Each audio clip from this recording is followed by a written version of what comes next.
Hi everyone, welcome back to my channel. You've reached me at our Simple Abundance year. My name is Carolyn and I am with you this year as we follow along through Sara Blakely's newly revised 2019 edition of Simple Abundance. We are in the month of August 2020, if you're watching this in real time. I have challenged myself since I set the precedent at the beginning of the month that I was going to do a video for every day of this month, which is not usual. I pretty much was in a pattern of every 2 to 3 days and sometimes combining entries. So already in 10 days it's been interesting because sometimes I just don't feel like being on camera, or like right now, I just was like, oh man, whatever. I think by now, I haven't counted the videos. I know there's over 100 at this point, but you've seen me in all outfits and all hairdos and makeup, no makeup, in my bathrobe and everything. So yeah, it doesn't really matter. I'm glad you're here no matter what I look like. I hope your week is off to a good start. And it's August 10th, and yesterday we talked about when you can be sort of lit up and like a conduit for these ideas that are coming out of spirit or the ethers or wherever you want to think they're coming from. And I've been thinking about this so much. I've had so many ideas come to me throughout the years, but definitely a lot this year. I don't follow through with them, so I'm assuming that now that I didn't, it was like a catch and release sort of thing. Now that I didn't do anything with one or two of them, someone is probably off and running and becoming a millionaire soon with my idea. And it'll be another one where I'll be like, that was my idea. But you have to go with it if you're gonna claim it, right? But I've really been thinking about yesterday's entry too, because at the end she had asked us to kind of evaluate when you get the idea. Does it feel like overpowering and all-inspiring? Because if it doesn't, then it is probably good to just let it go and let it be someone else's big thing. But there are sometimes things, like we talked about, when hobbies can be so engrossed, and so you can be so engrossed in something that you forget to eat, or you totally forgot about your day. And so when there's a new project or some idea that you want to go after, just to share something with other people or have an experience, that's when you really know it's meant for you. If it lights you up even more, if you want to use that sort of analogy. So I've been thinking about that so much. And then you know how at the very end she said, for heaven's sake, say yes? I am currently revisiting the book The Power of Now by Eckhart Tolle. And I mean, it was so long ago, and I think I skimmed it. Like, as I'm not a great reader, I like to do audiobooks, and I know at the time I had the book, and I feel like it was like something I was just looking through. It didn't keep my attention, but I did try to listen to it on audio from the library about 6 months ago, but you only get 14 days when it's on the Overdrive app, and so I ran out of time and I hadn't gone through it, and it's another huge wait to get it from the library on audio. So I just went ahead and bought it and started listening to it again. And anyway, back to what I was saying, talk about the synchronistic things that I've mentioned before. And one of the things that he said is when you're saying yes to the present moment, that it's going to release you from pain, because there's so much more to it than that, but it's a part of the power of now. If you're saying yes to the present moment, then you're not giving your conscious thought to the past or the future. And we talked a lot about anxiety recently, and the anxiety is really about the future and the unknown and trying to predict what might happen and maybe thinking the worst, right?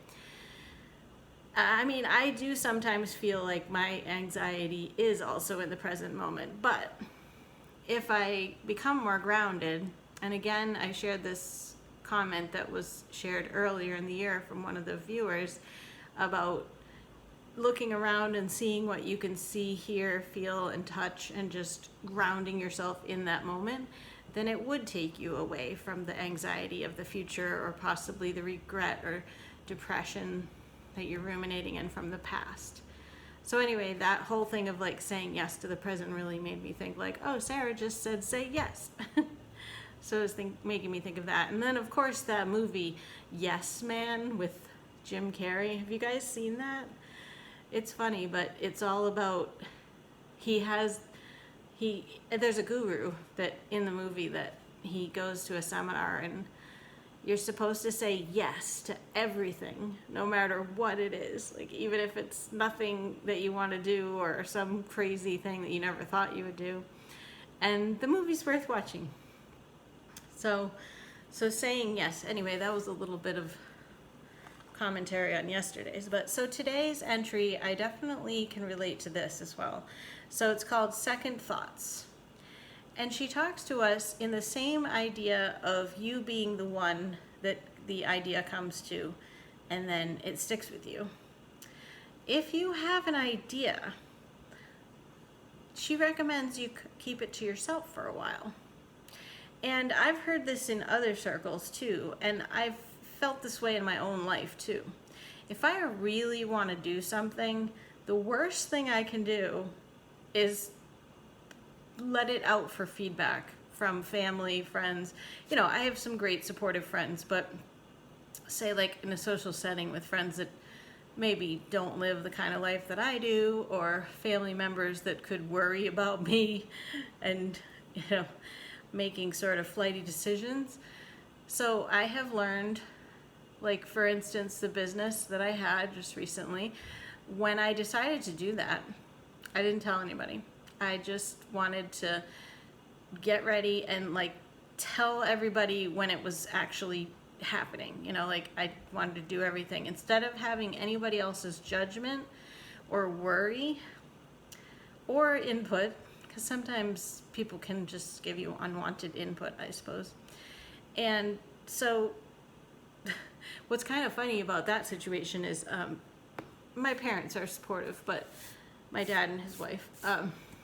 But I do still feel like a little kid sometimes, where I think they worry about me. But I remember when I told them that they were so supportive, and they said, you know, this sounds great. It sounds like up your alley and everything.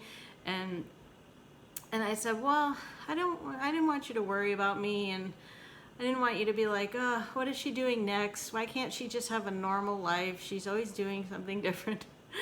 And you know what they said to me? They said, that's how you are, though. We know you're like that. So it was kind of like seeing a reflection of yourself through someone else's eyes. So that was actually really nice.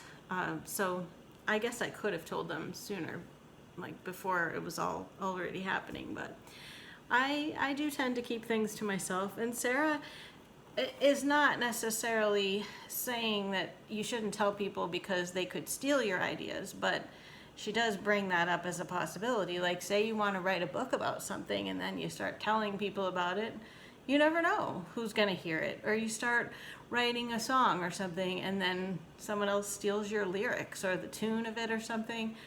And those kinds of things have definitely happened before. So you want to be sure, you know, and safe about it. So let's see how she defines this.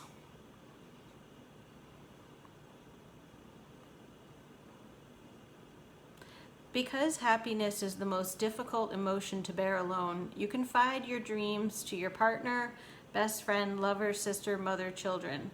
Their lack of enthusiasm hits you at point blank range. That's true too. Sometimes people are just naysayers and like, I don't know how you're going to make that work, or you never follow through with anything. You know, if you have people that are not in your corner, you know, you're too old, you know, like everybody's tried that already, you know, things like that.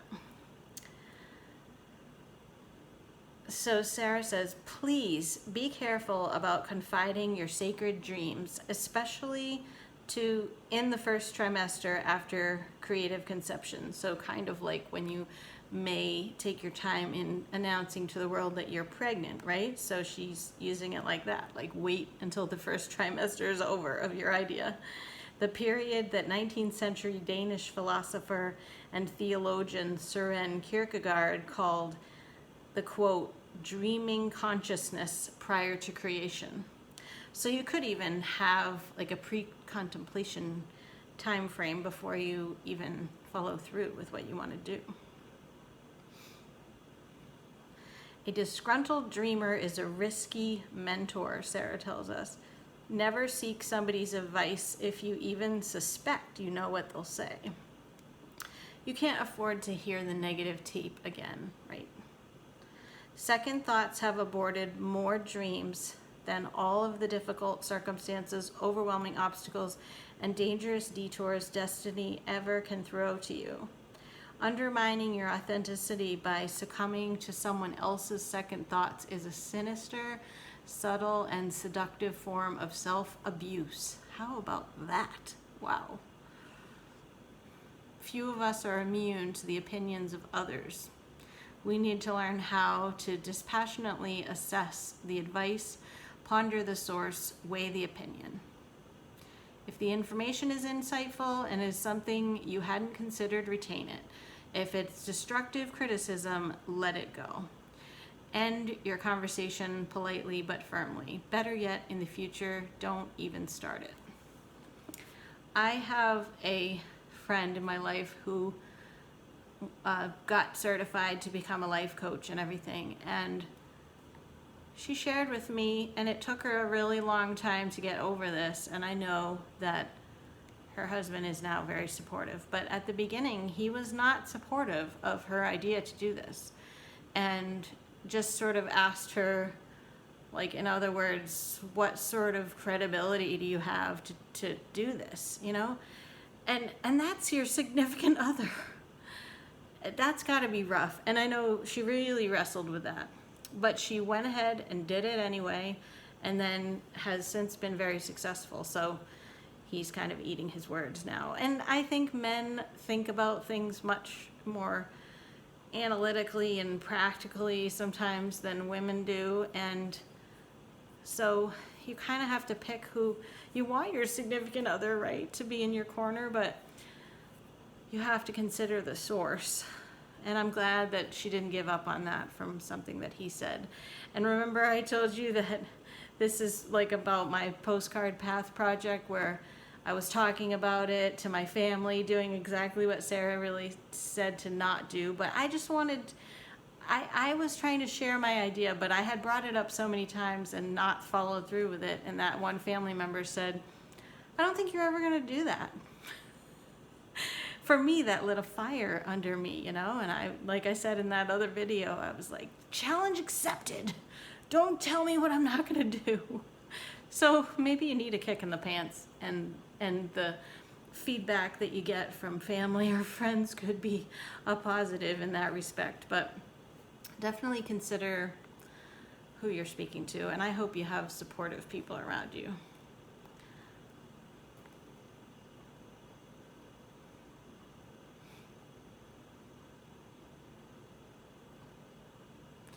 So apparently, Sara Blakely, I think she's the person that created Spanx. She didn't tell anybody that she was cutting the feet off of her pantyhose, and I don't know actually if that's who it is, because it doesn't say that. She just said a savvy woman. I'd have to look that up. I feel like maybe the lady who created Spanx is named Sara, but I'm not sure. I'll have to look that up, and I'll put it in the notes down below. But she did not say anything to anybody about that. And you know, somebody else could have taken it. Like I mentioned yesterday, thank goodness there are patents, because if you have something really unique, and hopefully you can get a patent before somebody else steals your idea. Because even after you come out with something, sometimes now people make knockoff versions of it too. What else?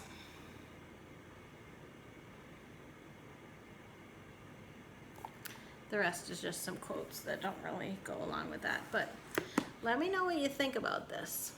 Are you in the same frame of mind that it's a good idea to sometimes keep your things to yourself, or to really selectively choose who is going to be your emotional cheerleader and backer for your dreams? Like I said, I hope you have people that are there, that are in your immediate everyday experience, that you can bring those things to. But maybe you just want to start working on something and then just kind of mysteriously say, like, I'm working on something, I'm not ready to share it yet, but when I am, I'll tell you all about it. And that might be kind of fun to have a partner and you're not really sure what they're working on, but you know it's lighting them up, so you let them tell you when they're ready, right? Anyway, lots to think about with this one. I didn't read the quote at the beginning. Let's see if there's anything. Whatever you can do or dream you can, begin it. Boldness has genius, power, and magic in it.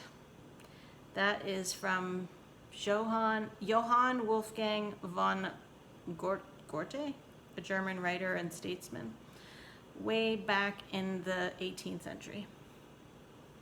Yeah. Whatever you can do or dream you can. Whatever you can do or dream you can, begin it. Boldness has genius, power, and magic in it. So don't be afraid. Say yes. Say yes to your idea. I will see you tomorrow. It looks like and again, I'm just reading a lot of these along with you guys for the first time because a lot of these are rewritten. The next one tomorrow is called The Great Collaboration. So I'm assuming maybe that's about collaborating with someone else on your idea. Or maybe it's going to be another spiritual one, collaborating with spirit on your idea. I don't know, but we'll find out together. So I'll see you tomorrow for August 11th. And thanks again for being here. Please leave me a comment because I love reading your comments and I try to respond to every single one. So I look forward to hearing your feedback on this one. Have a great night.